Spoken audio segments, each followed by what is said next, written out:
Oke, baik. Saya akan lanjutkan kalau nggak ada pertanyaan. Eh, saya akan masuk ke em, topik hidrometalurgi ya.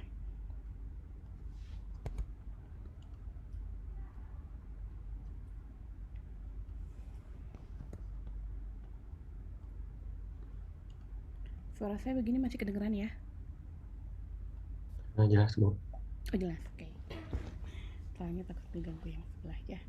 Oke, baik. Kita akan bahas tentang hidrometalurgi ya. Hidrometalurgi itu secara harfiah gitu ya. Itu kan hidro tuh air ya. Terus metalurgi berarti uh, ilmu yang mengekstrak uh, logam dari komponennya gitu. Jadi hidrometalurgi itu concern dengan um, ya, jadi hidrometalurgi itu concern terhadap metode produksi dari metal dan compound dan juga kebanyakan dari mineral ya. Namun ada juga dari misalnya byproduct ya, byproduct dari beberapa proses yang lain. Misalnya uh, misalnya apa ya, misalkan kita punya slag ya, slag itu kan merupakan byproduct dari proses lain, tapi ternyata di byproduct itu masih ada misalnya kandungan Cu yang tinggi, atau misalkan kandungan emas yang tinggi, atau logam-logam mulia yang sebenarnya bernilai gitu. Nah, cara untuk mendapatkannya itu adalah menggunakan uh, hidrometalurgi ini gitu. Jadi dia bisa menggunakan baik dari ores atau biasanya low grade ores ya. Uh, Kemudian misalnya byproduct, atau misalnya contohnya slag, atau misalnya anode slime ya, anode slime atau bahan sisa dari produk elektrolisis misalnya ya, waktu saat electrorefining ada anode slime, itu bisa juga dipakai. Nah, kemudian uh, di sini juga ketahuan bahwa saya kembalikan saya pakai PPT aja ya. Nah, ini. Ah, biar kayaknya agak susah untuk nulis.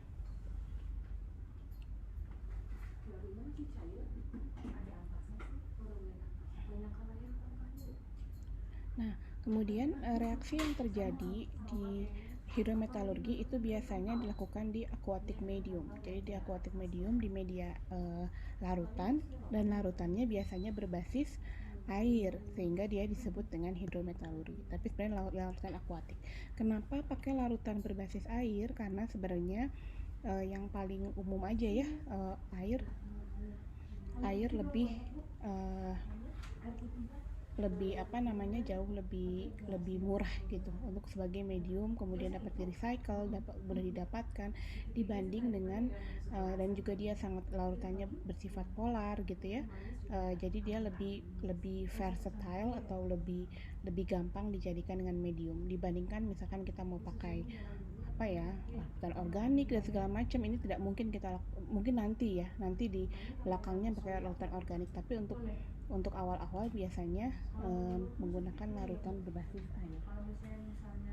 Nah, hidrometalurgi itu bukan kompetitor ya, bukan saya mau hidrometalurgi, saya orang hidrometalurgi, saya mau, beda banget, enggak sebenarnya ya. Namun dia dilakukan untuk kombinasi dari untuk kombinasi sebenarnya. Jadi ada beberapa yang perlu bagian pirometalurgi, mungkin ada bagian yang hidrometalurgi. Di beberapa apa ya, pemrosesan itu justru digabungkan antara hidrometalurgi dulu misalnya, kemudian pirometalurgi untuk mengeksploitasi uh, yang penting-penting. Bentar ya.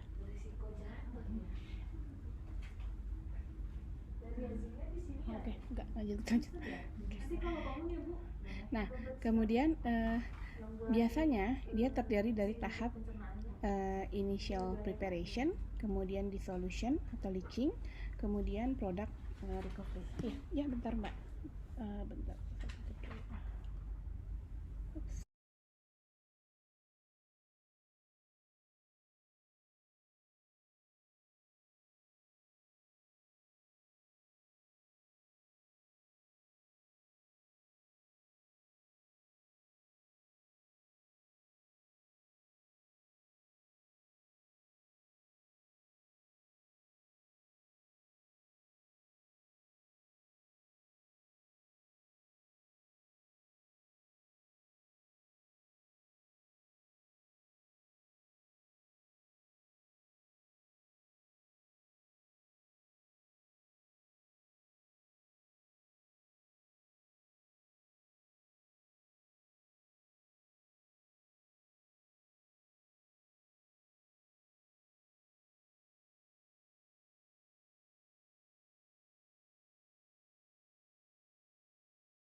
Oke, kita lanjutkan ya. Tadi ada susternya belum ngecek. Oke, kita lanjutkan. Nah, jadi biasanya ini dimulai dari preparasi ya di awal untuk penyiapan partikelnya, kemudian leaching atau dissolution. Leaching itu kayak kalian bikin teh ya, ada padatan, kemudian kalian campur ke air atau kelarutan, kemudian maka nanti akan ada komponen yang larut gitu, itu namanya leaching, atau bahasa Indonesianya itu disebut dengan pelindian.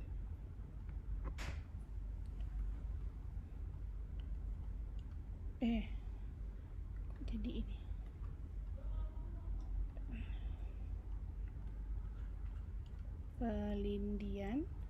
pelindian itu kalau kalian tahu air sampah ya, air lindi, nah itu tuh air yang dia di bagian bawah sampah di gunungan-gunungan TPA ya, tempat pembuangan akhir, itu biasanya ada air lindi. Nah sebenarnya itu tuh adalah kenapa disebut pelindian, artinya ada larutan yang kena padatan, kemudian ada yang keluar dari zat terlarut yang ikut larut ke dalam larutan gitu ya.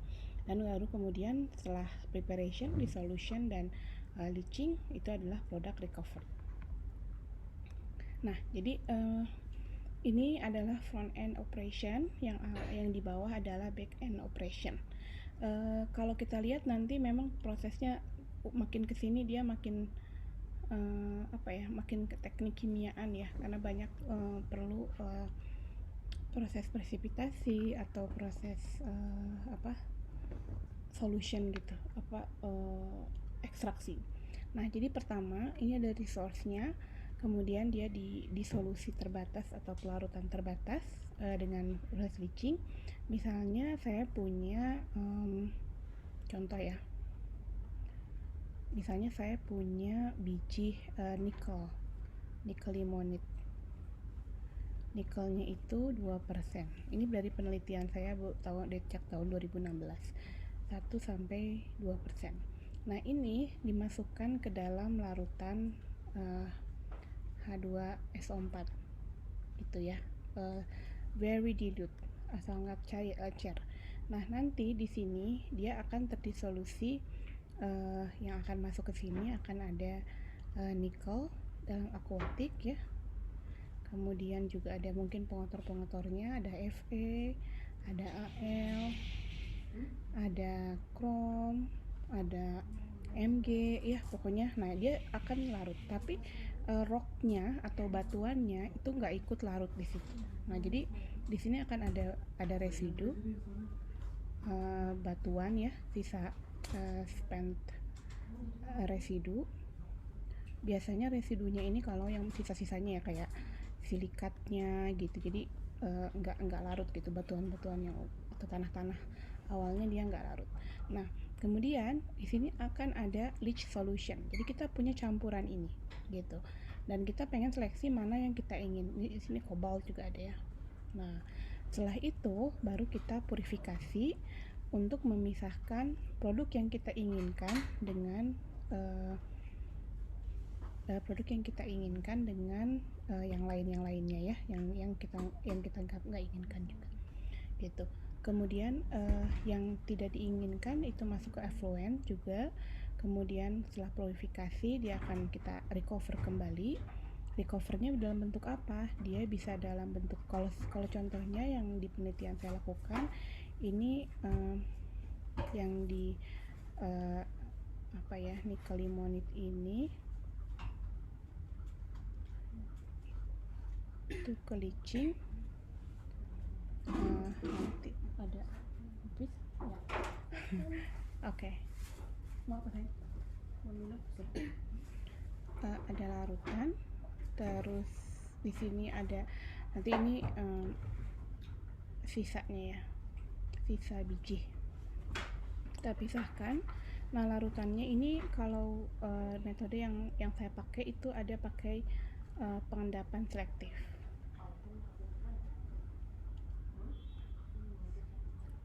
Waktu itu yang mengerjakan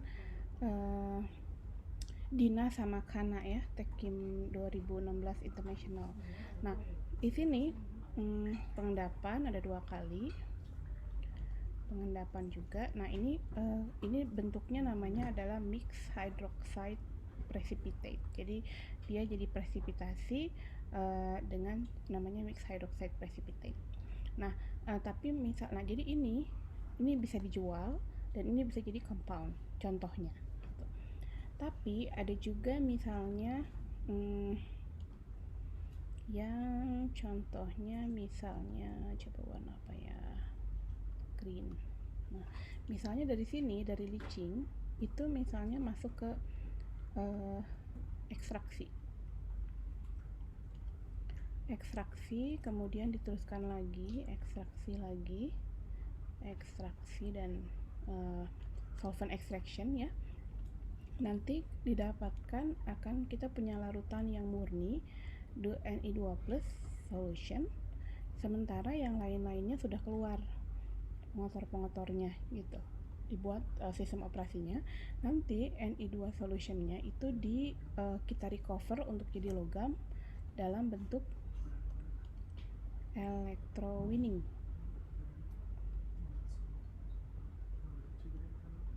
atau elektrolisis gitu ya, electrowinning, sehingga untuk menjadi nickel metal sheet gitu. Jadi satu rute dia bisa banyak, bisa jadi compound, bisa jadi nickel metal, bisa jadi dipisahkan lagi. Kalau nggak salah di solvent extraction itu ada nickel sama ada cobalt 2+ juga, terus cobaltnya baru di electrowinning misalnya, itu bisa jadi lebih jadi cobalt metal ya, itu juga bisa juga. Jadi secara umum hidrometalurgi ini jauh lebih panjang proses stepsnya, lebih ribet lah istilahnya ya, beda sama pyrometalurgi yang kita butuh satu reaktor besar gitu, dan itu reduksinya semua terjadi. Nah, kalau hidrometalurgi ini dia bisa beberapa steps ya gitu. Namun di hidrometalurgi ini dimungkinkan kita mendapatkan produk-produk yang selektif gitu. Bahkan untuk nikel dan kobalt yang secara pyrometalurgi itu tidak bisa kita pisahkan, secara hidrometalurgi itu bisa dipisahkan. Gitu. Jadi itu contoh-contoh basic unit proses di hidrometalurgi. Mungkin teman-teman kita yang di teknik metalurgi dia juga ada rancang pabriknya ya untuk bikin hidrometalurgi. Nah, ini contohnya misalnya ada nickel project di Western Australia, Hatch. Jadi di sini reaktornya di sini ya, terus banyak tangki-tangki di sini pengendapan, dan kemudian ada pondnya gitu. Jadi cukup luas ya pabriknya. Ini juga ada alumina refinery, ya banyak tangki-tangki pengendapan dan sebagainya. Ini cukup luas juga ceritanya. Nah, sekarang mari kita sama-sama lihat dulu general karakteristik dari hydrometallurgical processing. Karena ini dipakai karena kita memakai bahan baku yang banyak ya, banyak sekali gitu. Misalnya kita mau bikin 300.000 ton per tahun misalnya. Berarti kan kita bisa ngitung berapa logam yang perlu kita produksi seharinya gitu ya. Nah, sementara misalnya yang nikel aja, yang nikel itu dia kan cuman satu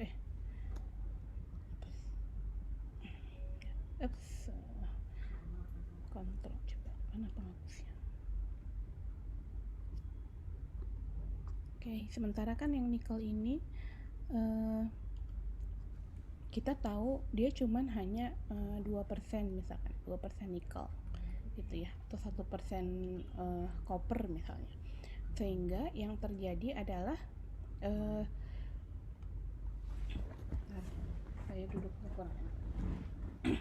Sehingga yang terjadi adalah nikel yang kita dapatkan, biji yang kita perlukan itu menjadi jauh lebih banyak daripada logam yang kita dapatkan, bisa sampai 50 kali lipatnya gitu.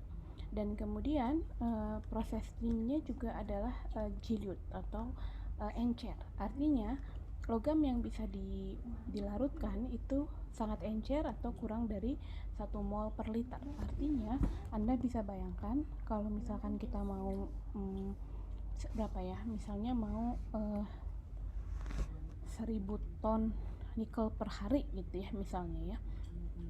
Nah, di bagian ujungnya, di bagian leachingnya, untuk mendapatkan 1 mol per liter aja ya, misalnya kurang dari 1 mol per liter, ini kan literannya bakal banyak banget ya, bakal sangat luas gitu. Sehingga ini scope operasinya akan sangat besar, cukup besar lah gitu. Dan kemudian ketika kita ingin menaikkan temperatur ya, kalau kita pengen menaikkan temperatur, artinya kan dia akan menaikkan reaction rate sebenarnya ya. Kalau temperaturnya naik, reaction rate-nya naik. Namun ketika kita menaikkan reaction rate, temperaturnya ingin kita naikkan, kalau kita naikkannya terlalu tinggi, nah ini dikali dengan volume dari larutannya. Nah, bayangkan, jadi terlalu banyak beban energi yang kita berikan, yang perlu dilakukan kalau hanya ingin menaikkan temperatur gitu. Sehingga biasanya dilakukan pada temperatur ruang gitu, atau kalaupun dinaikkan nggak nyampe lebih dari 50 derajat Celcius gitu. Alasan yang kedua, kenapa dia tidak bisa temperatur tinggi, karena ada titik didih air ya, dimana 70-80 dia sudah mulai berasap, kemudian atau bukan asap ya, sudah mulai menguap dan sebagainya, dan akan loss dari larutannya gitu. Jadi ini tidak direkomendasikan untuk punya temperatur yang tinggi gitu. Nah, akibatnya adalah low temperatur akan menyebabkan low reaction rates gitu ya. Laju yang didapatkan itu akan jauh lebih rendah dibandingkan kalau kita melakukan reaksi di temperatur tinggi, di pirometalurgi yang 1200-1400 begitu. Nah, sehingga untuk for a given throughput of metal, jadi untuk output logam yang kita spesifikasikan, maka terjadi reaktor volumenya juga akan lebih besar. Jadi banyak sekali volume yang diperlukan di unit processing ini, yang ini terus sampai sana, sehingga large quantity of metal are tied up in the processing. Artinya banyak sekali jumlah logam yang ada di dalam processing tersebut gitu ya, yang belum jadi lah istilahnya. Nah, ini berhubungan dengan inventory cost gitu. Nah, semakin cepat prosesnya, maka semakin kecil juga material hold up yang within the plant ya, dari ujung ke ujung, maka nanti bisa juga plant size-nya bisa lebih rendah. Namun kalau misalnya prosesnya lambat, misalnya nanti saya akan jelaskan ada proses-proses yang sangat lambat, itu maka material hold up within the plant-nya bakal lebih tinggi gitu. Misalkan kalian dapat project nih ya, harus bikin leaching di Sulawesi misalkan ya, untuk bikin nikel gitu. hidrometalurgi. Nah, gimana nih challenge-nya? Berarti kan kalau pabriknya besar berarti kita harus cari lahannya yang besar gitu ya. Terus apa namanya, ini ada solutnya atau solutionnya H2SO4-nya dapat dari mana gitu, dan macam-macam ya. Oke, sebelum saya akan lanjutkan, saya bentar ya, ada interupsi lagi. Saya matiin.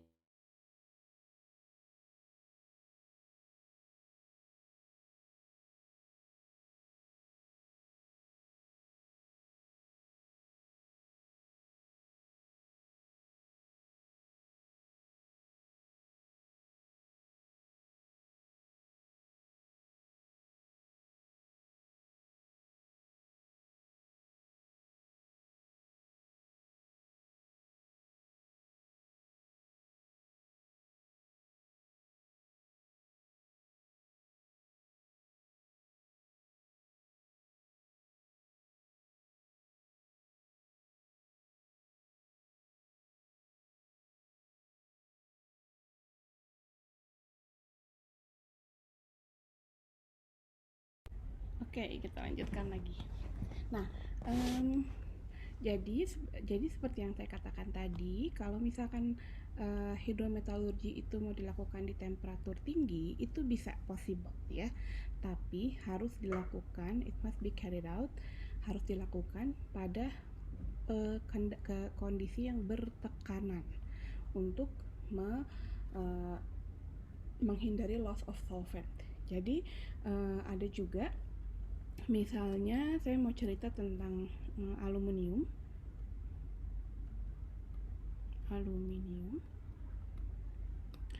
Dia mulainya dari bauksit ya. Bauksit itu LOH dan sebagainya lah ya, ada H2O nya gitu ya. Nah, ini nggak bisa di digest, nggak bisa di leaching di temperatur biasa gitu, nggak terjadi. Maka dia lakukan namanya kita sebut dengan Bayer proses. Ini temperaturnya 240 sampai 300, kadang 150 juga sampai 200, tergantung dari tipe bauksitnya, karena dia ada tipe, ada diaspor, ada gipsit, satu lagi apa gitu. Jadi ada tipe-tipenya, jadi tergantung dari ininya. Nah, ini berarti tekanannya, coba kira-kira sama dengan tekanan berapa ya, berapa bar gitu. Jadi tinggi, beratnya lumayan gitu. Dia sekitar, bisa jadi mungkin sekitar 15 sampai 20 bar, tapi saya nggak hafal ya, harus kita cek gitu. Mungkin sekitar 14 sampai 20 bar. Jadi artinya reaksinya harus dilakukan di dalam, ada yang tahu reaksi bertekanan dilakukan di apa, di dalam apa?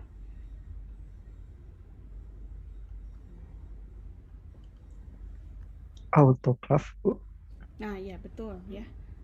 Nah, jadi autoclave. Nah, kalau udah autoclave kan lebih, kita betul-betul butuh tenaga kerja ya, manpower yang lihai ya, yang ngerti gitu, karena safety-nya juga jadi jauh lebih kompleks dibandingkan dengan tangki pengaduk biasa. Karena kalau temperatur room temperatur, dia pakai temperatur biasa ya, pakai tangki biasa gitu. Nah, contoh lain misalnya nikel ya. Nikel juga itu ada namanya yang proses yang paling, jadi waktu itu saya ceritanya, saya yang ada nikel limonit ya. Ini ceritanya Pak Tatang suka cerita. Pak Tatang itu ngasih ke saya, Win, sini saya punya biji, katanya. Bijinya nikel limonit. Jadi ini ada tanah. Terus ini tuh ini ada overburden gitu ya. Ini nikel limonit 0,5 sampai 1,5. Ini nikel saprolit sekitar 2 sampai 3,5 lah nikel. Yang ini jadi sekarang jadi penelitiannya Nurul sama siapa ya, Amy ya, kelas internasional. Yang ini udah diproses udah bertahun-tahun oleh Vel atau Inco. Ini produknya nickel matte atau ferronickel. Jadi ini masuk smelter ya. Dia masuk smelter, disulfidasi jadi nickel matte. Nah, nickel matte-nya kemudian dijual, dibawa ke Jepang, baru dia di smelter ya untuk dikonsentratkan, atau pakai smelter juga jadi ferronickel gitu ya. Nah, yang ini dulu belum dipakai. Jadi ini cuma dikeruk terus digundukkan jadi gunungan-gunungan gitu. Nah, terus waktu itu tahun berapa ya, 2015-an ya, Pak Tatang datang bilang ke saya gitu, Win coba kerjain katanya. Ini kamu gimana cara ngambil ini katanya gitu. Jadi itu kita pakai metode atmosferik,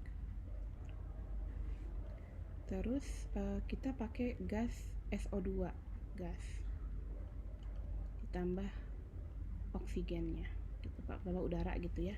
Jadi dia ingin bikin HSO3 minus lah kira-kira gitu, H3 minus dalam air gitu. Jadi dia lebih bisa mengattack ya, bisa menyerang kationnya dalam biji, tapi nggak terlalu keras kayak H2SO4. Karena kalau H2SO4 itu semuanya larut, nikelnya, Fe-nya, semuanya larut. Sementara Fe-nya itu 20%. Jadi artinya daripada ngelicing nikel, kita akan ngelicing Fe gitu ya.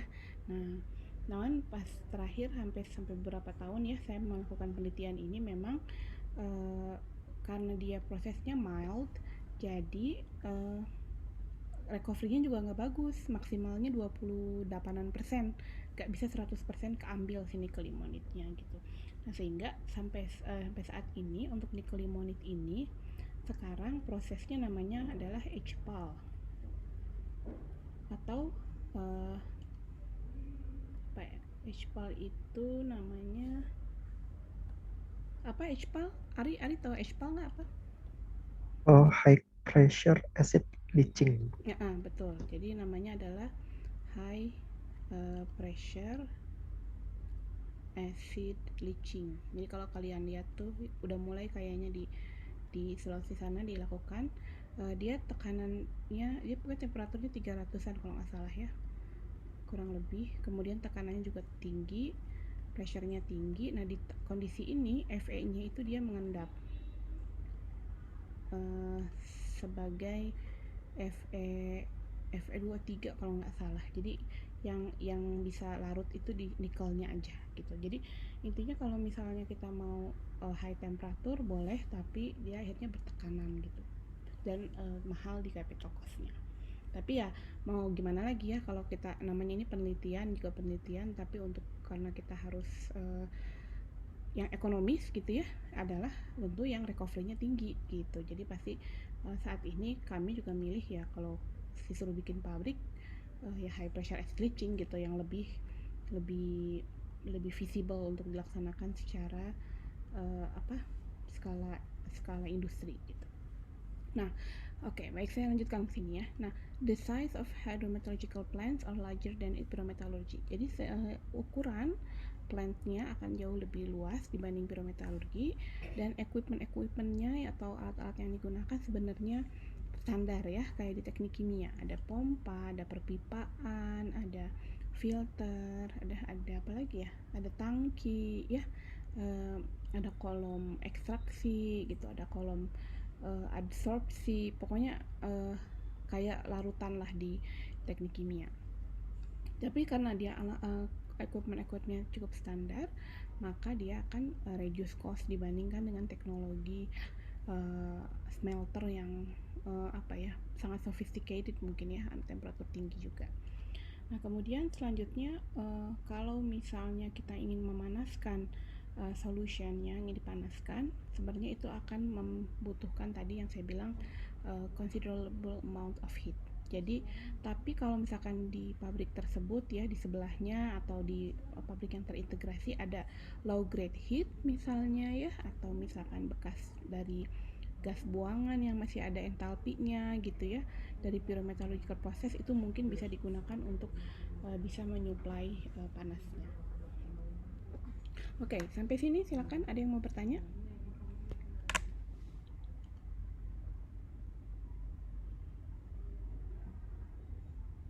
Oke, lanjutkan ya. Nah, sama seperti karena ini udah di buku Hayes ya, kita akan lihat proses yang bertujuan untuk juga langsung memisahkan. Jadi yang pertama adalah leaching atau perindian, yang kedua adalah pemisahan impurity-nya tadi. Oke, sekarang kita sama-sama kita bahas leaching-nya dulu.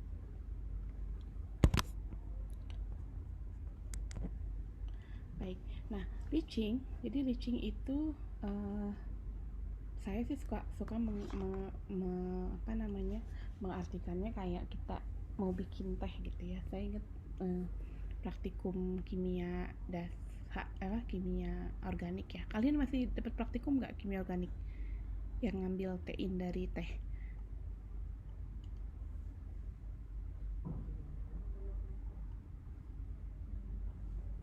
Dapat nggak? Masih ada? Ada? Masih, Bu. Oh masih ya, dulu ya, sebelum pandemi ya. Oke. Nah jadi bagaimana proses leachingnya itu kan, kalau kita lihat proses leaching, berarti kalau airnya makin panas dia makin cepat kan ya. Terus kalau misalnya diaduk juga dia makin cepat si air tehnya itu menghitam gitu ya misalnya. Jadi sebenarnya sama aja ya. Jadi di sini nah untuk essential feature atau kondisi yang harus dipenuhi dalam pemilihan proses ya di leaching, itu pertama valuable metalnya. Jadi yang metal yang kita inginkan itu harus bisa soluble di solvent, di pelarut yang secara ekonomi bisa digunakan gitu. Misalnya tadi saya pengen punya nikel gitu, nikelnya bisa leaching. Nah tapi kalau misalnya di saprolit ya, di nikel saprolit, dia tuh nikelnya 2-3,5% nikel. Dia itu Mg-nya itu bisa sampai 20% nikel, Fe-nya itu mungkin 3-4. Ini perkiraan ya, saya nggak hafal soalnya.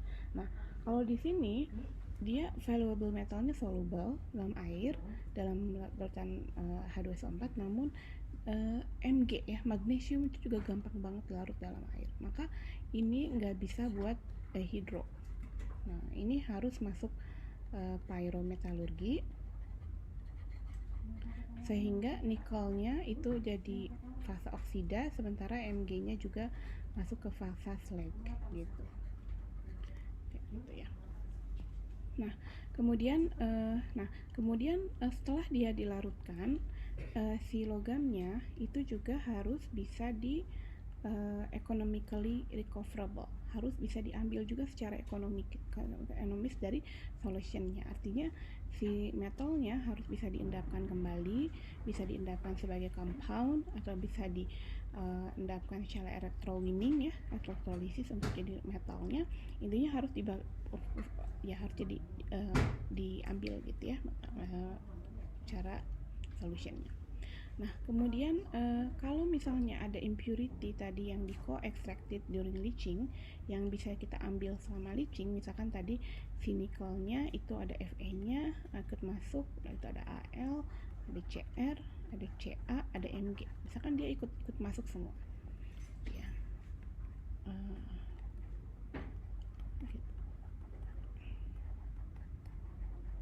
Ya, dia masuk ke dalam solution. Nah ini proses ini di selanjutnya itu harus bisa diambil kembali gitu ya, harus bisa dipisahkan gitu. Gimana caranya? Nah nanti kita bisa lihat further separationnya, nanti ada yang precipitation, ada juga yang pakai solvent extraction. Ini ada yang pakai selective precipitation, ada yang pakai solvent extraction. Nah Nah, kemudian desirable features atau hal-hal yang baik kalau misalnya kita bisa penuhi ya. Pertama, gangue mineral. Gangue mineral itu adalah material ikutan. Jadi batunya ya, silikanya, batunya, oksidanya gitu ya, yang sebaiknya tidak ikut mengkonsumsi eksesif solvent.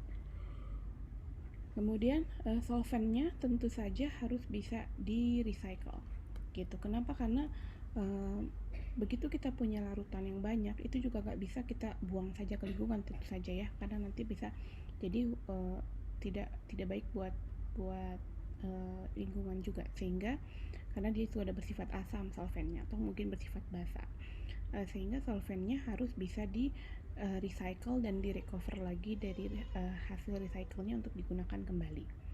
Kemudian feed materialnya itu harus bebas dari clay mineral, karena clay mineralnya lumayan suka kurang bagus gitu buat leachingnya.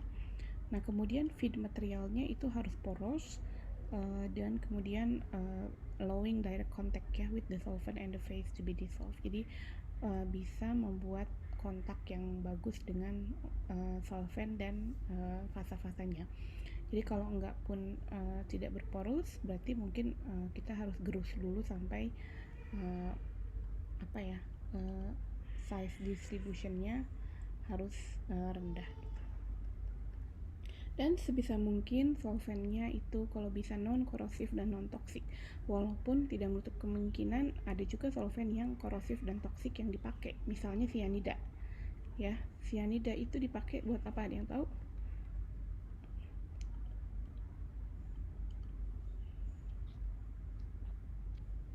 Emas ya, Bu. Betul. Ya, buat emas. Nah, emas itu dia pakai HCN ya. Kenapa? Karena nanti saya akan tunjukkan di belakang. Dia bagus banget buat ngambil emas dari biji ke HCN gitu. Teman tentunya pasti di plantnya pasti akan sangat ketat sekali ya, biar nggak ada yang meninggal. Nah, sebelumnya pretreatmentnya kita sudah tahu juga tentunya, karena tadi harus kan kalau kalian leaching itu dia kinetiknya ya,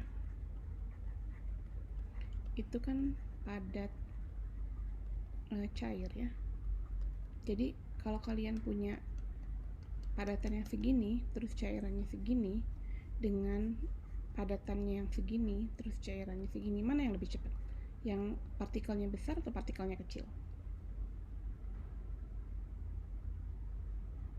Yang kinetikanya lebih cepat. Kecil, Bu. Betul. Jadi kita harus sebisa mungkin apakah entah ini diperkecil atau si partikelnya bersifat poros, artinya di dalam satu partikel itu dia bisa benar-benar masuk ke dalam gitu, pori-porinya tuh harus sampai masuk ke dalam. Kita bisa ngukur ya, ada alat untuk mengukur pori biji itu. Kita masukkan, misalkan kalau mengukur pori zeolit gitu, terus si zeolitnya dimasukin ke chamber atau tempat ya tertutup, kemudian ditekan oleh gas helium ya, atau ya gas helium sampai nggak bisa masuk lagi. Nah, jumlah helium yang masuk ke dalamnya itu ntar diukur berapa. Jadi semakin banyak helium yang masuk, berarti di dalamnya itu bakal lebih banyak pori-porinya gitu. Nah, selanjutnya jadi tadi the comminution pasti perlu dipecah-pecah ya, biar jadi kecil-kecil seperti ini. Dan kemudian juga tentunya kalau misalkan masih bisa dikonsentratkan, kita konsentratkan. Nah, treatment yang kedua adalah chemical changes in mineral. Jadi kadang perlu pakai dipanaskan.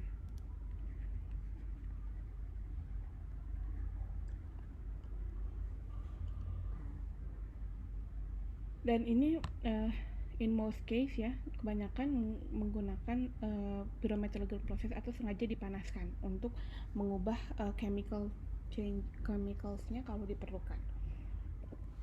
Nah, sebagai contoh ini misalnya saya punya CUS ya, low grade ore misalnya CUS-nya, saya pengen buat dia jadi leaching. Nah, tapi kalau dalam CUS saja dia tidak akan larut dalam air. Maka di roasting ya, ditambah O2, diatur kondisinya seperti di predominance diagram, dan dijadikan CuSO4 ya. Nah, CuSO4 ini dia larut dalam H2SO4 encer gitu. Jadi sehingga Cu-nya bisa larut ke dalam H2SO4. Kemudian atau misalnya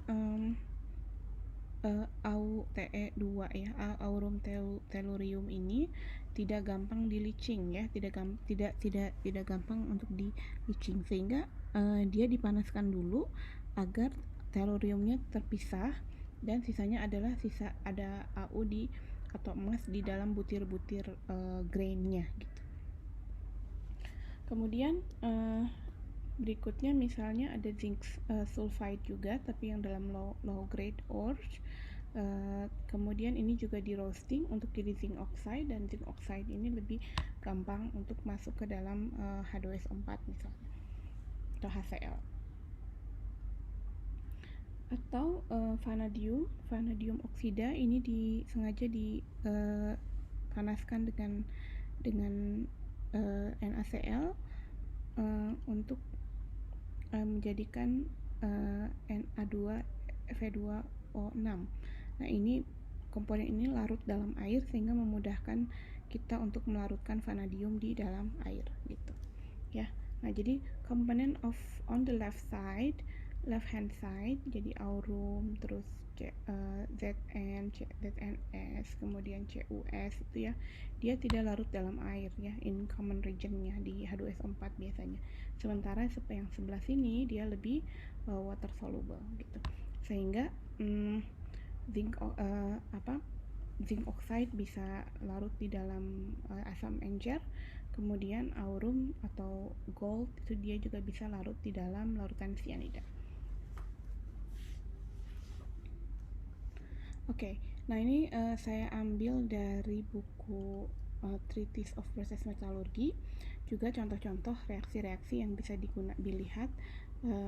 Bentuknya adalah pirometalurgi ya, jadi dipanaskan di 900 derajat, di 680 dan sebagainya. Atau diklorinasi atau ditambah dengan alkali dan sebagainya, untuk mendapatkan si komponen yang kita inginkan yang siap untuk di leaching. Oke, nah contohnya juga untuk in some cases ya, sebagai contoh, beberapa contoh treatmentnya itu digunakan untuk membuat material ikutannya itu less soluble gitu, untuk reduce reagent loss-nya. Jadi misalnya FeS itu mungkin bisa larut gitu ya, sedikit kali ya. Nah, tapi kalau diubah jadi Fe2O3 dia tidak akan larut dalam leachingnya. Dan iron oxide itu tidak larut dalam larutan cyanida, sehingga dia memudahkan untuk proses berikutnya.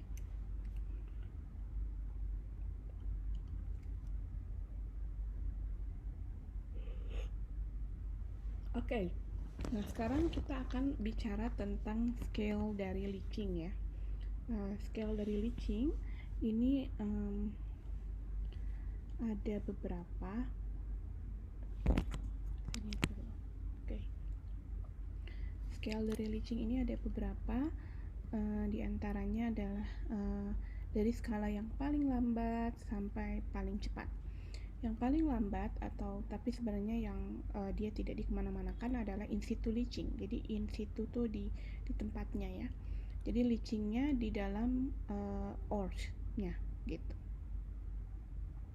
Jadi contohnya misalkan uranium in situ leaching, di orang-orang geologi itu sudah tahu bahwa misalkan di sini ada lapisan uranium di bawah.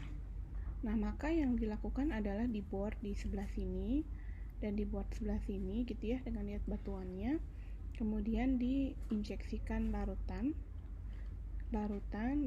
kemudian larutan yang lewat sini dia akan mengambil akan melarutkan si uraniumnya sini, kemudian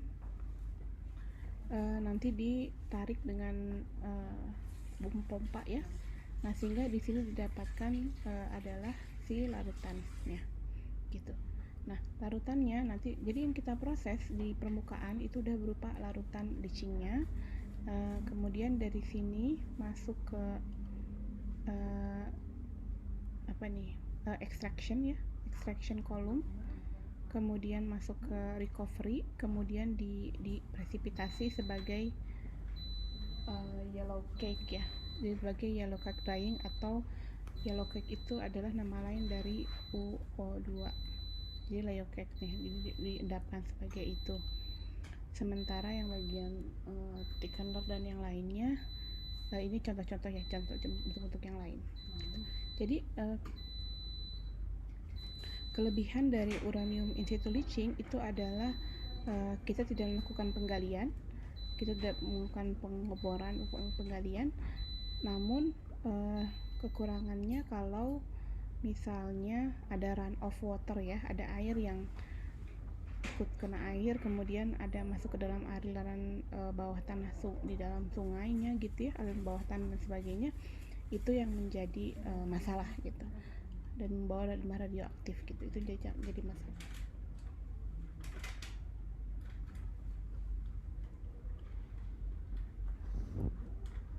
Nah, berikutnya adalah yang kedua adalah dump and heap leaching.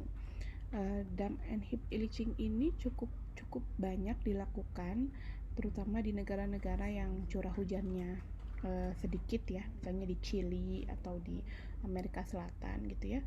Kenapa? Jadi dia dibuat menjadi kayak dump ya, atau gundukan-gundukan agak miring sedikit. Kenapa dia buat gundukan begini? Karena dia benar-benar low grade ores ya. Low grade ores itu kayak mungkin kadang-kadang 0,02, misalkan cuma 0,5% aja gitu, dan susah sekali buat dikonsentratkan, berarti kan harus memisahkan yang lain, susah gitu. Jadi artinya di ores-nya ya antara 0,1 sampai 1 meter itu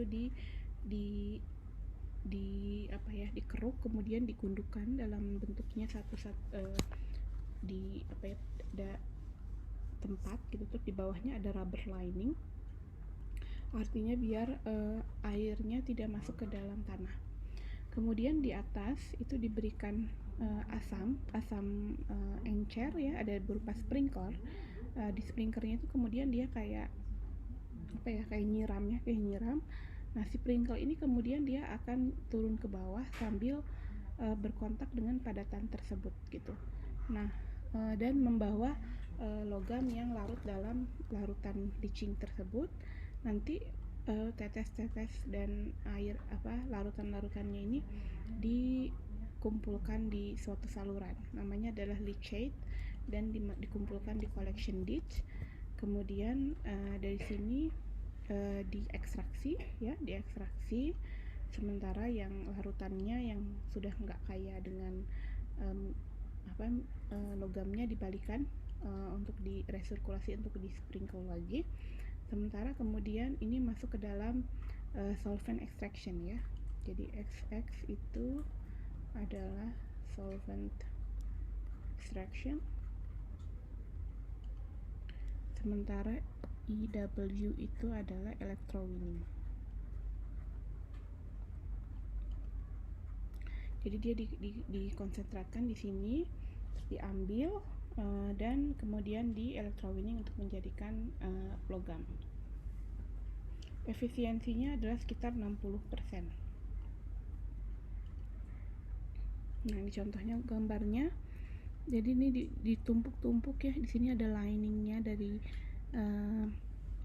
plastik ya, lining, kemudian ditumpuk-tumpuk begini, kemudian ada sprinkle sebenarnya nggak kelihatan, di sprinkle dengan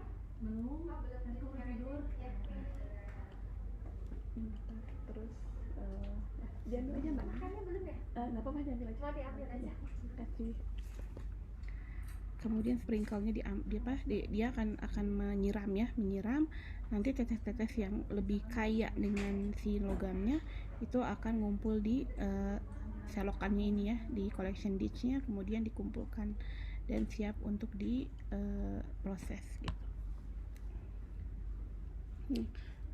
Yang ketiga adalah percolation leaching. Jadi percolation leaching itu dimasukkan ke dalam tangki atau vat atau tank ya. Nah, di sini bentuknya jadi ada beberapa series. Nah, kalau yang ini oars-nya lebih kecil lagi, 5-10 mm dan efisiensinya 80-90%. Kemudian partikulat yang ada tanah liatnya itu harus dihilangkan karena berpengaruh ke permeability-nya. Jadi kalau percolation leaching udah berupa tangki-tangki besar dan dilakukan secara series gitu ya. Jadi ada fresh liquor in, keluar nanti yang kedua masuk lagi ke padatan kedua, kemudian keluar lagi, terus jadi padatan liquor out-nya. Jadi pregnant leach liquornya dia keluar gitu. Dan kemudian yang terakhir adalah agitation leaching. Agitation leaching itu harus kita masukkan dalam tangki berpengaduk sehingga kita butuh ukuran partikel yang sangat rendah, yaitu sekitar kurang dari 200 mikron. Kemudian konsentratnya juga harus lebih tinggi sebenarnya dibanding yang sebelumnya agar prosesnya berjalan ya gitu, agar nggak hanya mengaduk-ngaduk material gauge-nya aja, tapi mengaduk memang ores yang mengandung logam yang kita ingin larutkan. Jadi bentuknya bisa berupa autoclave misalnya ya. Di dalam autoclave itu ada selari gitu kan, ada selari, ada pengaduknya, kemudian masuk lagi ke yang berikutnya, terus nanti ada pedalsnya, ada coolingnya, kemudian ada pengaduk dan heating coil.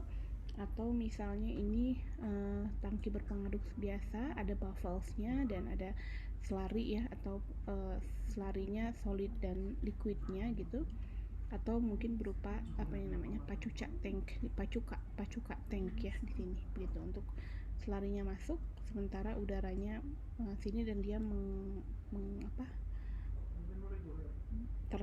jadi teraduk lah gitu. Nah, jadi kalau dari tadi ada pemilihan tadi ya. Jadi dari berbagai jenis proses leaching tadi ada beberapa metode. Yang pertama yang paling awal adalah in situ. Contohnya ini adalah misalnya kita lihat untuk koper ya, koper yang bentuknya hidrometalurgi. Untuk mendapatkan in situ, dia persentase CU dalam kopernya itu hanya 0,5-1% aja gitu ya. Dengan konsentrasi H2SO4-nya adalah sekitar 1-5 kg per meter kubik. Jadi rendah ya, sangat rendah sekali. Kalau kalian hitung ke molarnya tuh berapa molar tuh ya, mungkin 0,0 sekian molar.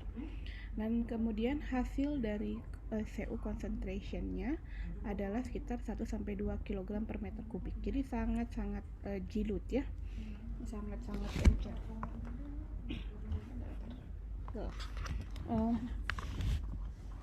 Dan juga di sini leaching time-nya adalah lama sekali, 5-25 tahun. Kemudian kalau misalnya dari kita menghandle 4 juta ton di 4x10⁴, itu yang bisa di leaching per hari itu mungkin kira-kira hanya 20 ton per day. Jadi sangat-sangat lambat ya untuk in situ leaching. Yang kedua adalah yang dump atau heap and dump leaching ya, daerah sini. Jadi di sini sampai 1%. Kemudian dia akan lebih pekat ya, H2SO4-nya dan juga CU-nya sampai 5 kg per meter kubik. Kemudian waktunya itu sampai setengah tahun kira-kira ya, untuk sampai selesai, untuk finishing satu tumpukan tadi ya, tumpukan yang bertumpuk-tumpuk itu bisa sampai dari 4 bulan sampai 6 bulan, bayangkan lama banget ya. Dan dari misalnya 10 pangkat 5 atau 300.000 ton ores itu yang di leaching hanya 20 ton per hari, dan sisanya akan menjadi waste ya, akan menjadi waste yang harus kita pindahkan gitu kan. Terus udah gitu mungkin kita harus atur lagi heap and dump yang baru. Kemudian selanjutnya adalah yang VAT, itu persentasenya adalah 1-2% dengan konsentrasi yang lebih pekat, dan ini jauh sekarang lebih rendah lagi, yaitu total leaching time-nya dari awal sampai akhirnya itu sampai kira-kira 10 hari. Jadi misalnya untuk 6-12 VAT itu adalah sekitar 10-120 ton per hari. Jadi jauh lebih outputnya lebih banyak karena dia juga persentase CO in the ore-nya juga udah bagus. Jadi kalau misalkan kita punya CO yang sangat rendah, itu ya mau gak mau kita konsentratkan kalau bisa secara fisik gitu ya. Dan kalau bisa secara fisik mungkin kita bisa lakukan yang fat. Nah selanjutnya terakhir adalah agitation untuk sangat-sangat oxide konsentrat.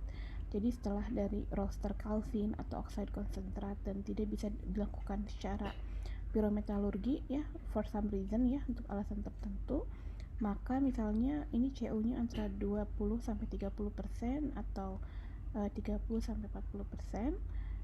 Ini dengan H2SO4 yang lebih pekat 50-100 kg per meter kubik, maka akan didapatkan CO pregnant solutionnya itu 30-50 kg per meter kubik, dan waktunya ini akan sangat jauh lebih cepat ya, 2-5 jam.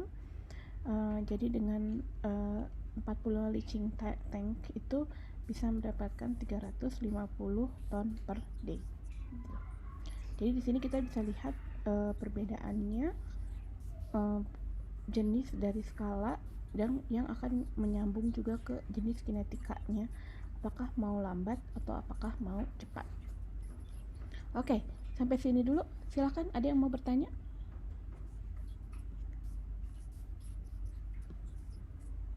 Nafila mau tanya? Buka mic. Enggak, Bu. Oh ya, oke, matiin lagi. Yang lain ada yang mau tanya? Saya ingin bertanya. Oke, Rehan. Kalau yang in situ itu kan dia pelarutnya dimasukin ke dalam tanah gitu ya Bu. Nah, apakah dengan mau masukin ke dalam tanah itu nanti bisa merusak batuan yang di bawahnya nggak Bu? Maksudnya Ya, bisa itu, merusak struktur batuan di bawahnya? kalau merusak sih enggak, karena kan yang dibor kan cuman mungkin diameter 5-10 ya, dan di dinding-dindingnya itu dikasih semen biasanya. Tapi yang lebih merusak sih enggak ya. Tapi yang lebih gawat kalau misalnya ada bencana alam gitu, misalkan kalau ada gempa tektonik atau apa gitu ya, nah ini kan bisa merusak ya. Terus misalnya ada uranium yang bocor kemana, nah itu terus kena aliran air dalam tanah, nah itu yang jadi masalah. Ini tuh kalau in situ leaching itu mirip kayak kalau di batu bara itu, ada yang pernah dengar ini underground coal gasification? Underground coal gasification, UCG, ada yang pernah dengar? Mirip juga kalau underground coal gasification. Jadi ada batu bara yang di bawah yang tidak aksesibel untuk ditambang, kemudian dibor, kemudian dimasukkan igniter ya, penyalaan, dan kemudian udara terbatas gitu ya, udara dan nitrogen, maka terjadi gasifikasi. Kemudian di sini dibor lagi, nanti yang keluar itu langsung syngas. Nah itu juga sama, sampai saat ini masih banyak pilot-pilot aja gitu ya, karena untuk sampai untuk sampai operasional itu biasanya masih banyak tantangan dari masyarakat sekitar, karena kan takut ada gas metan atau segala macam gitu. Tapi kalau yang ini uranium in situ leaching di beberapa tempat ada, ya itu juga karena kan mungkin kalau ada uraniumnya ditambang justru lebih bahaya, bahaya nuklirnya mungkin lebih tinggi ya dibandingkan dengan seperti ini tuh. Gitu Ryan. Jadi sebenarnya masih memungkinkan aja gitu kalau misalnya pakai in situ. Masih memungkinkan. masih ada yang memungkinkan. Mungkin ke depan kita akan banyak pakai in situ kali ya, kalau semakin kita menemukan ores yang tidak visible untuk diambil gitu. Mungkin kita akan ya, kalau teknologinya ada ya, kalau udah ada gitu. Oke. Saya lanjutkan ya. Jam berapa ini? Gagal. Kayak enakan duduknya. Ya, oke, saya lanjutkan. Nah, contoh lagi ya, apa saja raw material yang bisa dilakukan dengan leaching. Jadi leaching itu adalah semua tahap awal dari hidrometalurgi. Ya, jadi dia misalnya bisa mengambil logam. Misalkan ada precious metal yang dari, atau misalnya di recycling. Jadi seperti yang mungkin Ari nanti bisa cerita gimana kalau di cobalt di e-waste ya, atau mungkin Profesor Akbar itu bisa banyak cerita gimana kalau di e-waste itu kebanyakan mereka pakai hidrometalurgi karena untuk melarutkan aja semuanya gitu, dari metal dari besi, bukan emas ya, koper dan semuanya tuh langsung dilarutkan kembali. Kemudian oxide dan hydroxide, bauxite, laterite, copper oxide, zinc ores gitu. Kemudian juga complex oxide dari chromite dan sebagainya. Kemudian sulfida juga bisa kalau misalkan dia low grade ya, selain yang tadi hidrometalurgi juga bisa, pyrometalurgi juga bisa. Kemudian selenites dan telluride seperti anodic lime dari copper. Kemudian arsenides, fosfat, silikat juga masih bisa. Serpentin, dia magnesium silikat, kita bisa ngambil magnesiumnya dengan cara raw material. Kemudian chloride, slag ya, slag macam-macam, jadi ada copper converter slag, vanadium, ferroalloy gitu.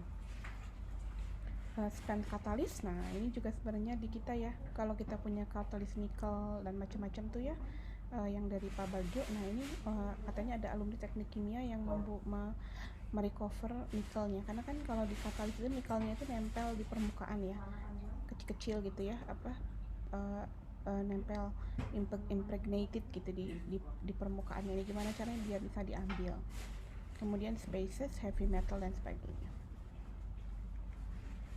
Baik, jam berapa ini? Oke, mungkin saya akan sampai 2:30 aja ya, nggak akan terlalu lama. Oke. Nah sekarang kita coba bahas dulu leaching di sini. Nah kita menggunakan diagram EPH. EPH ini adalah yang E-nya adalah electrode. Jadi saya coba lihatin sini. E-nya adalah potensial volt, kemudian pH-nya adalah pH gitu.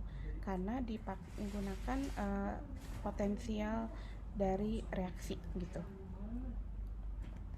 Nah, jadi contohnya seperti ini. Jadi di diagram EPH itu ada dua independent variable. Jadi yang pertama adalah pH, yang kedua adalah potensialnya gitu. Kemudian di Purbake diagram atau di EPH diagram itu disebut juga dengan Purbake diagram. Diagram Purbake ini merepresentasikan dari stabilisasi dari air untuk yang dua lines. Jadi nanti di sini gambarnya ada dua garis putus-putus. Nah, daerah di antara dua garis putus-putus ini adalah daerah kestabilan air. Artinya airnya tidak akan teroksidasi atau tidak akan tereduksi gitu. Sementara di bagian sini airnya akan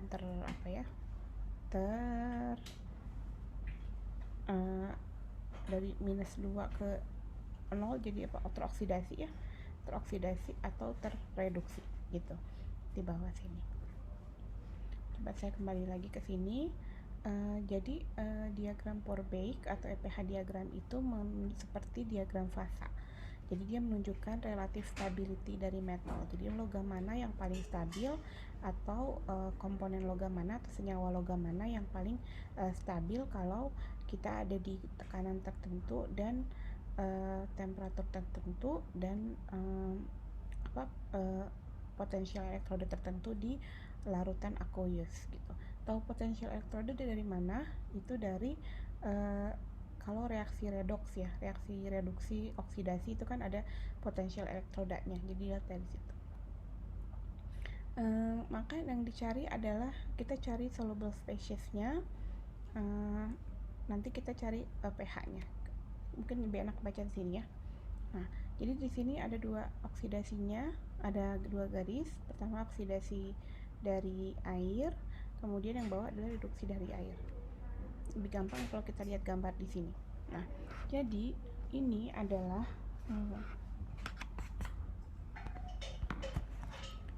ini adalah diagram zinc sama H2O ya. Zinc kalau dicampur dengan H2O, apa yang terjadi pada rentang pH yang berbeda gitu ya. Di sini kalau misalkan ada seng dengan sistem H2O atau mungkin ada zinc oxide gitu ya, dimasukkan ke H2O dengan pH tertentu gitu.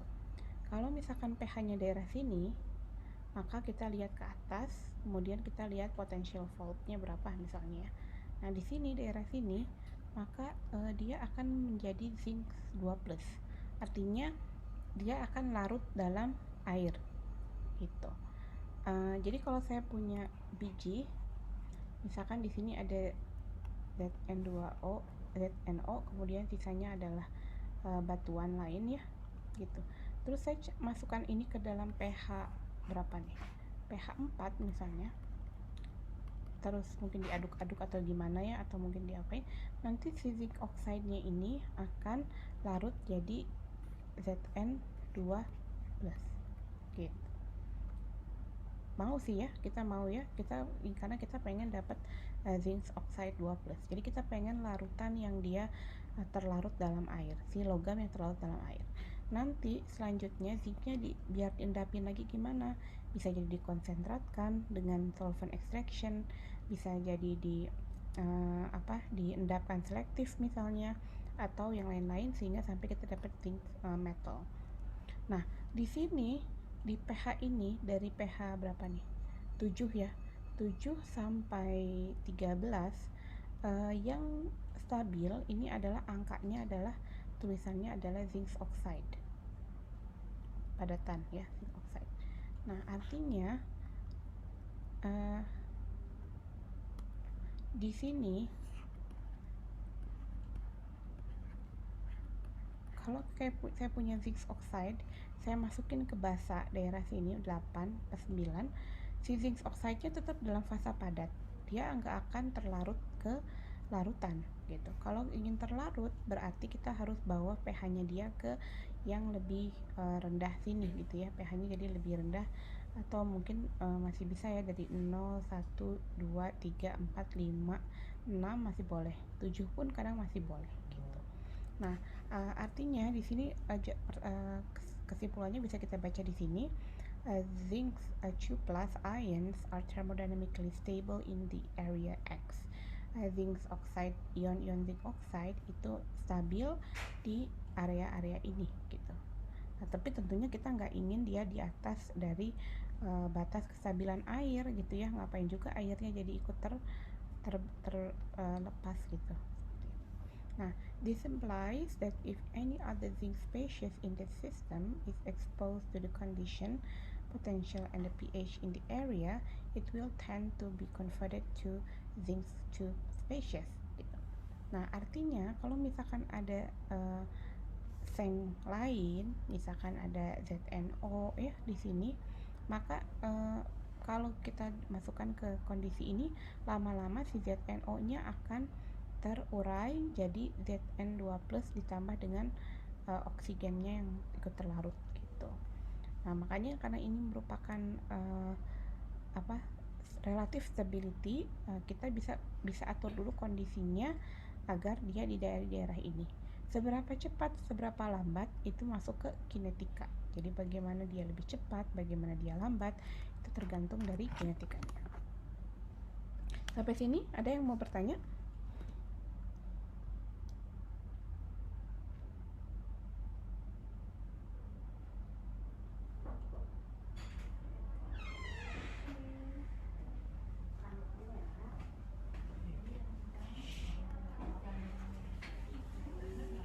Oke.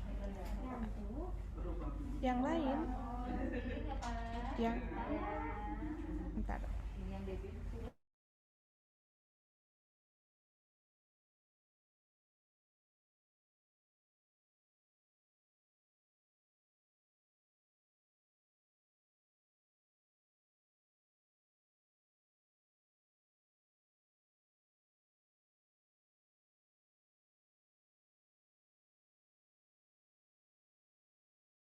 Oke, lanjut lagi ya. Maaf, ada susternya ganti shift.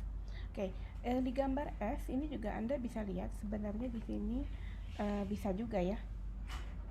Dia stabil juga. Dia stabil sebagai ZnO2 2-. Kalau Anda disuruh milih sebagai engineer, Anda mau milih daerah sini atau mau daerah sini? Daerah asam atau mau daerah basa di sini?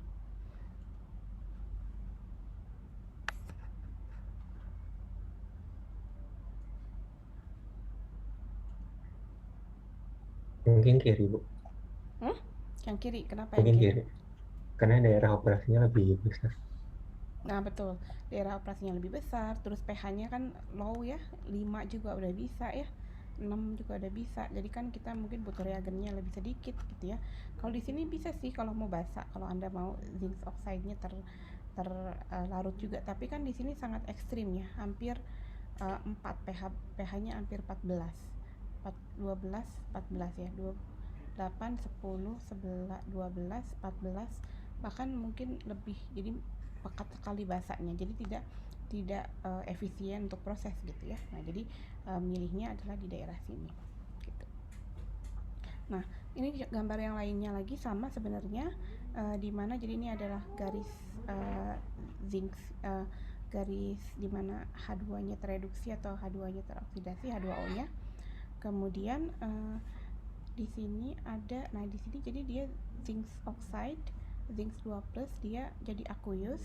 Kemudian di tengah itu adalah ZnOS, kemudian dia jadi lagi larut lagi dalam bentuk ZnO2 2-. Garis yang putus-putus itu menunjukkan jumlah molarnya.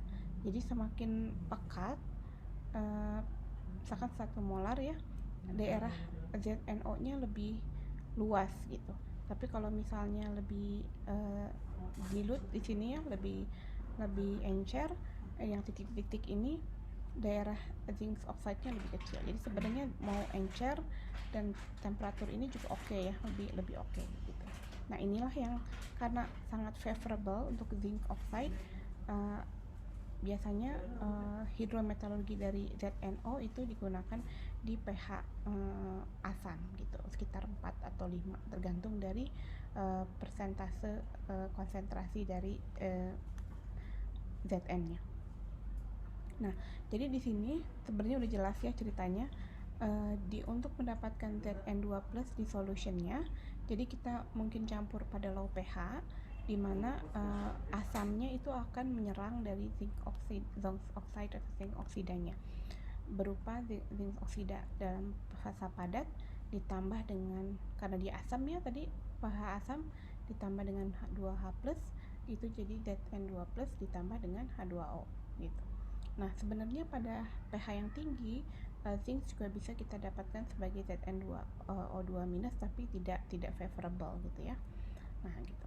Nah kalau misalnya kita tambahkan lagi komponen yang lain di sistem itu gitu ya, di sistem itu kita tambahkan dengan yang lain, maka kadang-kadang relative stability-nya juga akan berubah gitu. Misalnya ada zinc S dan H2O ya, misalnya di sini ya. Nah, dia akan jadi berubah seperti ini gitu. Jadi kalau cuman zinc H2O aja, itu kan dia pH berapa ya, 2 sampai 6 itu kan masih oke gitu kan. Nah, tapi kalau kita lihat di sini, kalau kita punya zinc S dan H2O, Anda bisa lihat di sini dia itu stabil macam-macam ya. Ada stabil daerah sini adalah zinc oxide dan SO2-, kemudian SO4 2-, kemudian di sini ada Zn2 plus juga di sini ya, tapi ada SO42 minus, kemudian ada Zn2 plus, ada juga HSO42 4 minus. Kemudian kalau pengen Zn-nya aja tapi sulfurnya mengendap sebagai padatan, itu harus pH yang sangat rendah. Di sini pH-nya kalau kita ke atas rendah sekali ya, jadi -2 gitu. Jadi di pH-nya -2 berarti sama dengan berapa, 100 molar ya, pekat sekali gitu, kayaknya nggak susah banget gitu bahkan. Dan ini kan garis stabilitas airnya. Nah jadi di sini kita bisa maka pH-nya rendah sekali ya. Jadi kalau kita balikan ke sini, to obtain zinc 2 plus from zinc sulfide, lower pH must be used. Nah jadi makanya orang nggak suka kalau misalkan dia punya zinc sulfida terus di leaching gitu, ini nggak suka. Lebih baik saya ubah dulu jadi dengan roasting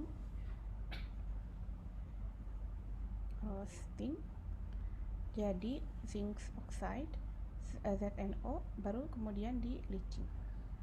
Nah ini lebih gampang memudahkan pengaturan juga gitu. Oke. Nah jadi important points-nya apa untuk apa namanya tadi, reaksi tadi itu sebenarnya dianggapnya masih konstan ya, padahal sebenarnya H plusnya berubah gitu ya, terus pH-nya juga mungkin berubah gitu. Jadi nanti sebenarnya konsentrasi akhirnya nanti tergantung dari pH solutionnya gitu, bisa jadi seperti itu. Kemudian kalau acid leaching zinc sulfida, maka akan ada build up dari HSO4- dan SO4- yang jadi susah ya gitu. Jadi sebaiknya acid leaching ZNS ini kita roasting dulu ZNS-nya jadi ZNO, baru kita leaching. Nah kemudian kesuksesan dari leaching operation itu tergantung dari reaksi-reaksinya. Nah reaksi-reaksinya apakah dia selektif nggak gitu ya, atau enggak. Jadi harusnya, jadi teman-teman yang di hidrometeorologi ini dia punya database yang sangat besar ya, juga database tadi dari EPH diagram itu mungkin kayak Raihan kali yang ngerjain banyak banget ya, diagram fasa, tapi bukan diagram fasa tapi EPH diagram untuk berbagai jenis reaksi gitu, biar dia punya database-nya begitu. Nah kemudian untuk batuan seperti alumina dan silika itu dia dekomposisinya slow ya, jadi jarang untuk bisa leaching, jadi bisa digunakan sebagai gauge materialnya. Nah reaksinya kan tadi yang pertama ZNO nya jadi Zn2 plus gitu ya, atau misalnya ya, atau ya seperti itu ya, Zn nya jadi Zn2 plus reaksinya. Nah bentar, ditambah tadi apa, ditambah H plus ya gitu ya. Nah reaksi yang lain juga adalah tetap saya coba lihat sebelah sini ini ya, ZNO sama dengan tambah 2 plus. Nah tadi ZNO ditambah 2H plus jadi Zn2 plus ditambah H2O. Nah ditambah dengan 2 elektronnya mana ya, tambah 2 elektron gitu ya di sini harusnya, misalkan tambah Cl minus misalkan, atau apa ya, H plusnya tatar, pokoknya ada reaksinya, cek dulu ya. Nah, reaksi sebelahnya, the other half reactionnya itu adalah reaksi H plusnya ya, dengan 4 elektron jadi H2O. Jadi intinya untuk kita mereduksi ya si ZNO nya jadi Zn2 plus ini, maka ada reaksi half reactionnya. Jadi ada reaksi oksidasinya. Oksidasinya tergantung dari oksigen yang terdissolve atau yang terlarut. Jadi oksigennya harus dilarutkan dalam solution untuk maintain atau menjaga nilai equilibrium level di reaktor. Kalau misalkan nggak cukup juga, maka kita pakai oksidator yang lain seperti Fe2+ atau MnO2+. Jadi reaksi ini lambat dan tergantung dari other half reactionnya ini gitu. Kalau misalkan oksigennya nggak ada, ya reaksi yang sebelahnya juga bakal lebih lambat.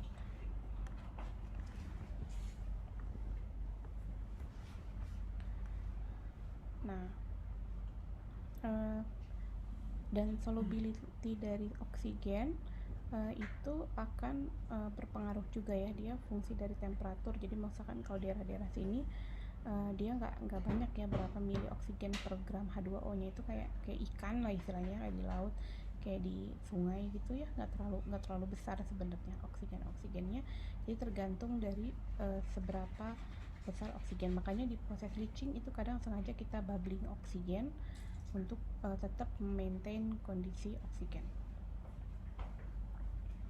Oke, baik, mungkin ini ada lagi contoh ya, kalau kita lanjutkan sedikit ya.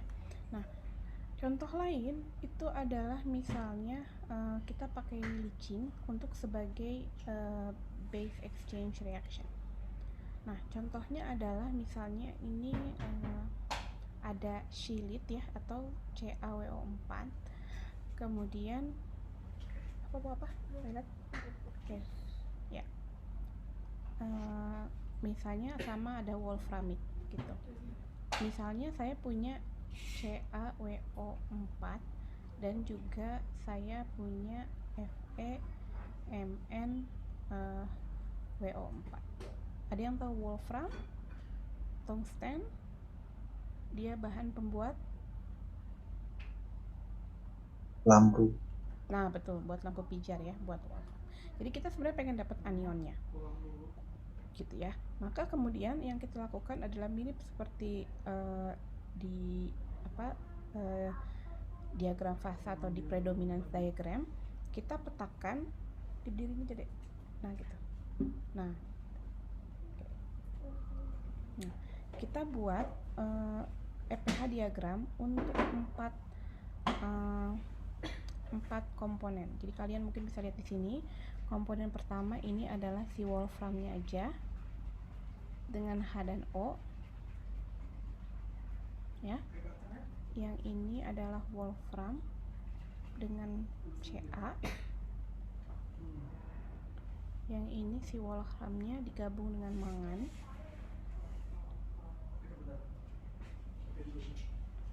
Yang ini adalah si Fe, wolfram dan H2O. Nah, goal kita pengen dapat WO4 gitu. Nah, kita harus di manakah ini? Di manakah? Nah, ternyata jadi kita terbalik. Jadi kita cari area yang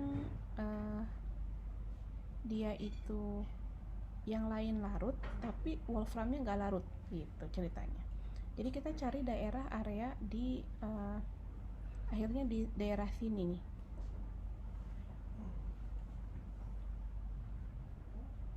Daerah 0 sampai 0,5 di sini. Nih ya. Jadi kan ini kalau ditempelin bareng-bareng tuh dibuat sama ya komposisinya. Cari kenapa ini bisa? Nah, cari daerah yang dia membuat kalau di sini dia jadi Ca2+, dia jadi Fe2+, ini jadi Mn2+, ini jadi H2WO4S. Nah, jadi yang mengendapnya adalah H2WO4, sementara yang larutnya si pengotor-pengotornya Mn2+, Fe2+, sama Ca2+. Nah, dengan demikian ini bisa dipisahkan dengan yang mengendapnya. Jadi contoh juga yang menarik bisa dilihat bahwa kita bisa cari strategi di diagram EPH ini untuk tahu untuk memisahkan gitu ya. Nah, jadi di sini saya baru salah gambarin tadi, saya akan ceritakan ya. Jadi Ca tungstat ya, CaWO4, MnWO4, FeNO4 ini semuanya all unstable di low pH. Nah, jadi dia karena unstable maka dia akan larut sebenarnya gitu. Sehingga dilakukan dekomposisinya dengan cara ditambah dengan HCl. Nah, sehingga si larutannya jadi metal WO4 ditambah H2 H2H+ jadi metal dalam aqueous dan ditambah H2WO4 solid. Nah, karena kita pengen memaksimalkan ngambil dari WO4-nya, kita bisa ambil dia dalam bentuk H2WO4. Sementara logam-logamnya semuanya terlarut gitu. Akhirnya ini ada lokanya ya 7, 8, 4 dan 4,8 sehingga Ca, Mn dan Fe itu masuk ke dalam solutionnya, ke dalam larutan, sementara tungstennya bisa kita ambil sebagai padatan tungstic acid gitu ya. Jadi itu salah satu cara untuk me-leaching atau untuk menggunakan proses leaching ini. Ada yang bisa kita ambil dalam bentuk larutan, ataupun ada juga yang bisa ambil kita dalam bentuk padatan gitu. Kalau misalnya tambahan lagi, kalau misalkan kita ambil dalam seperti ini, highlighternya misalkan ada ininya ya. Nah, kalau kita misalnya mau ke daerah sini ya, misalkan misalkan ini terus daerah sini gitu ya, atau daerah sini atau dari sini. Nah, ini ada dia nyampur-nyampur nih antara WO4 2-, ada CaWO4 padatan juga. Ada yang mangannya bisa dipisahin ya mungkin ya, tapi ini juga ada ini dan ini, sehingga ini masih Ca-nya menjadi pengotor sehingga tidak cocok digunakan untuk pemisahan gitu. Oke, sampai sini ada pertanyaan? Mau nanya. Ya. Yang dari gambar ini berarti potensialnya juga diatur ya, Bu? Iya, cara ngatur potensialnya dari reaksi setengahnya yang lain. Nanti lebih detailnya kita masuk ke elektrometalurgi kan, Kak tahu kan yang misalkan reaksi reduksi gitu ya, tahu nggak yang apa, terus ada elektroda nolnya berapa gitu, ingat nggak? Terus ada reaksi oksidasi, terus berapa reaksi oksidasinya, berarti elektrodanya sama dengan elektroda reduksi dikurangi elektroda oksidasi gitu. Jadi dicari elektroda setengahnya berapa, jadi nanti berapa kebutuhan yang sebelahnya gitu. Tapi kita nggak akan nyampe detail sampai situ sih, enggak. Itu kuliahnya Pak siapa? Pak Hardev ya, elektrokimia industrial.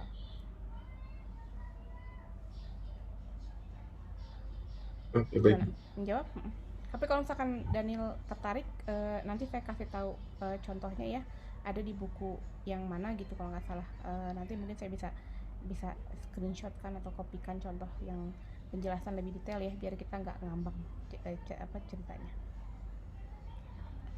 Oke, ya contoh lain juga ini saya lanjutkan aja dulu ya, karena contoh masih tentang ini. Contohnya adalah uranium sedikit. Nah, di uranium ini sengaja ditambah kompleks atau karbonat, sulfat dan nitrat ya. Nah, dengan ini untuk membuat, kenapa? Karena kita bisa lihat gambarnya di sini. Nah, jadi kalau misalkan dia dibuat sulfat ya, ini larut dalam bentuk sulfat. Ini dalam bentuk sulfat, kemudian dia juga larut dalam bentuk UO2+ gitu. Jadi ini dia lebih diambil dalam bentuk yang pH-nya oke, yang lebih gampang. Nah, di sini ya ini larut, sementara ini masih padat. Sementara ini UO2+ terlalu pekat ya, jadi ini yang diambil. Nanti baru ininya selanjutnya di konsentratkan di solvent extraction dan sebagainya. Jadi sengaja di komplekskan ya. Jadi di sini the addition of another ionic species may necessary to for the formation of new and more soluble metal species. Jadi sengaja ditambahkan anion, sengaja ditambahkan sulfat ya, mungkin asam sulfat dan sebagainya atau karbonat untuk membuat formasi dari stable uranil tersebut. Kemudian oxidizing agentnya adalah oksigen atau NnO2. Satu lagi terakhir contoh adalah emas ya.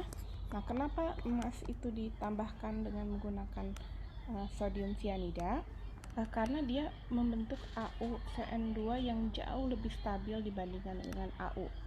Nah, jadi kalau misalkan kita lihat emas, ini adalah garisnya, garis kestabilan air. Ini emas di mana-mana dia akan bentuk padat. Artinya kalau misalkan ini ada partikel-partikel, kemudian di sini ada emasnya, mau kita masukin air sekalipun dia emasnya nggak akan larut gitu, karena dia akan tetap dalam bentuk padatannya gitu. Namun kalau kita reaksikan dengan HCN atau dengan NaCN, nah dengan natrium cyanida, maka dia langsung membentuk kompleks dengan Cn menjadi sangat stabil di seluruh rentang operasi. Ya, jadi karena dia sehingga kita bisa ambil aja dia dalam bentuk AuCN2. Nah, selanjutnya gimana, Bu? Nah, selanjutnya berarti kita lihat di proses sheet berikutnya ya. Selanjutnya nanti ada solvent extraction, dipekatkan dan kemudian direaksikan terakhirnya ini. Yang penting kita dapat dulu si komponen yang mengandung AU-nya dulu plok gitu ya di dalam larutan gitu. Jadi makanya kenapa untuk emas ini harus pakai cyanida. Kalau enggak, untuk saat ini udah ada lagi kayak tiosulfat dan lain-lain, namun masih belum menyaingi efektivitas dengan CN2 gitu. Oke, baik, nanti minggu depan hari Senin mudah-mudahan lancar ya semua, saya bisa kuliah lagi dengan lancar. Kita akan lanjutkan dengan kinetika leachingnya, jadi lebih termodinamikanya ya, bagi beberapa contoh dari diagram EPH ini per page. Jadi kita akan lanjutkan minggu depan. Tugasnya saya bukakan sampai hari Minggu ya, kalau kalian takut nggak keburu, silahkan dikerjakan sebagai latihan kalian untuk UAS. Baik, ada pertanyaan?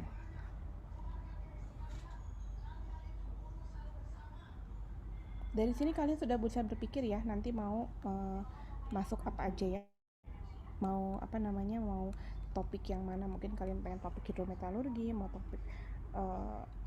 topik pirometalurgi, atau topik yang mana yang tertarik ya untuk student paper. Nanti student papernya kalau bisa kalian bisa pakai juga buat lomba lah, buat apalah gitu. Coba siapa tahu. Kalau dulu sih suka ada lomba student di metalurgi itu suka ada lomba. Atau tahun ini ada nggak? Biasanya dari Tekim juga suka pada juara juga tuh gitu. Cuma kayaknya mungkin sekarang belum ada lagi, harus cari yang lain. Oke, gitu dari saya. Kalau tidak ada, saya stop recording dulu ya.